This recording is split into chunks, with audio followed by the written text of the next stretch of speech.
స్వామియే శరణమయ్యప్ప. నేను గత నెల నవంబర్ 9th రోజు రైడ్ స్టార్ట్ చేసిన. నిజామాబాద్ డిస్టిక్ అంబేద్కర్ కాలనీ నుంచి స్టార్ట్ అయినా. ఈ నెల డిసెంబర్ 1st రోజు రావడం జరిగింది న్యూఢిల్లీకి. అసలు రావడానికి ఒక ముఖ్య ఉద్దేశం ఏంటంటే, నేను 2014లో నేను ఒక సిఆర్పిఎఫ్ సోల్జరు, కానీ దేశానికి ఇంకేదైనా చేయాలి, సొసైటీకి ఇంకేదైనా చేయాలి అని చెప్పి రిజైన్ చేయడం జరిగింది.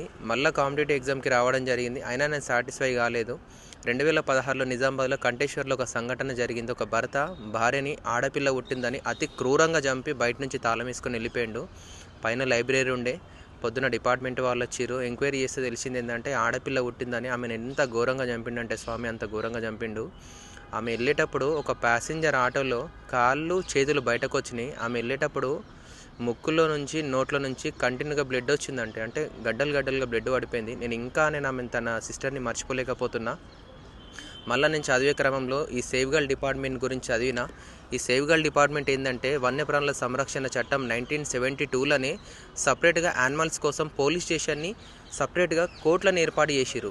అలాగే చూడండి, తాయి పడేసే సీసాలకు కూడా ఎక్సైజ్ డిపార్ట్మెంట్ ఏర్పాటు చేశారు. అంటే లైక్ పోలీస్ స్టేషను సపరేట్గా న్యాయస్థానాలు ఏర్పాటు చేశారు. అంటే లిక్కర్కున్న వాల్యూ ఆడపిల్లల పుట్టుకకు, అంటే వన్యప్రాణులకు ఉన్న విలువ ఆడపిల్లల పుట్టుకకు ఉన్నదా లేదా ఆ రోజు నేను థింక్ చేసిన. ఆ రోజు నాకు బ్రెయిన్కి ఒక ఆలోచన వచ్చింది, మరి వన్యప్రాణుల కోసమే పోలీస్ స్టేషన్లు న్యాయస్థానాలు ఏర్పాటు చేసినప్పుడు మరి ఆడపిల్లల పుట్టుకకు, ఈ భ్రూణ హత్యలకు వ్యతిరేకంగా ఇవి అరికట్టాలంటే సపరేట్గా డిపార్ట్మెంట్ తీసుకురావాలని ఆలోచించిన. ఈ డిపార్ట్మెంట్ వస్తే ఆడపిల్లల సంఖ్య గణనీయంగా పెంచుకోవచ్చు. అలాగే భారతదేశం నాట్ ఓన్లీ తెలంగాణ అయిపోయి ఇండియాలో ఉన్న ప్రతి ఒక్క రాష్ట్రంలో ఏర్పాటు చేయాలి. ఎందుకంటే ఈ డిపార్ట్మెంట్ ఏర్పాటు చేస్తే లక్షలాది మంది ఆడపిల్లలను సేవ్ చేయొచ్చు. ఎట్ ది సేమ్ టైం ఎంతోమంది పట్టభద్రులకు కూడా ఎంప్లాయ్మెంట్ జనరేట్ అవుతుంది. నేనైతే నిన్న గౌరవంలో మన ministry of school Kishan Reddy సార్ని కలవడం జరిగింది. ఈరోజు అలా కొండ విశ్వేశ్వరరెడ్డి సార్ని, డీకే డిమాండ్స్ మీద అంటే సేవ్ గర్ల్ డిపార్ట్మెంట్ ఏర్పాటు చేయాలి. అడ్మినిస్ట్రేషన్లో ప్రతి డిపార్ట్మెంట్ ప్రజల సంక్షేమం కోసం ఎట్లయితే పనిచేస్తుందో, ఈ సేవ్ గర్ల్ డిపార్ట్మెంట్ కూడా ఆడపిల్లల పుట్టుకను ప్రొటెక్ట్ చేసేయాలా, వాళ్ళ ఒక పుట్టుకను రెస్పెక్ట్ చేసేయాలా.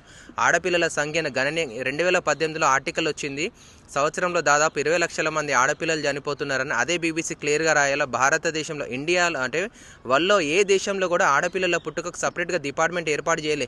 ఈ డిపార్ట్మెంట్ ఏర్పాటు చేస్తే అంటే ఒక హిస్టరీ క్రియేట్ అవుతుంది. అంటే రాసిన వాళ్ళే మళ్ళీ తిరగ రాయాలంటే భారతదేశంలో మళ్ళీ ఈ భ్రూణహత్యలకు వ్యతిరేకంగా సపరేట్గా న్యాయస్థానాలు, పోలీస్ స్టేషన్లు ఏర్పాటు చేసి రాయాలని, అది కూడా భారత ప్రధాని నరేంద్ర మోడీ గారి హయాంలోనే రావాలని నా కోరిక. ఈ అవకాశం ఇచ్చిన అన్నగారికి ధన్యవాదాలు. చరిత్ర సృష్టించినోడు ఇప్పుడు ఆ చరిత్రని తిరగరాయబోతున్నాడు. అబద్ధాల గోడల్ని బద్దలు కొట్టి నిజాలను రాగా మీ ముందుంచబోతున్నాడు. నిజమైన వార్తల కోసం వెంటనే డౌన్లోడ్ చేసుకోండి రా యాప్ని.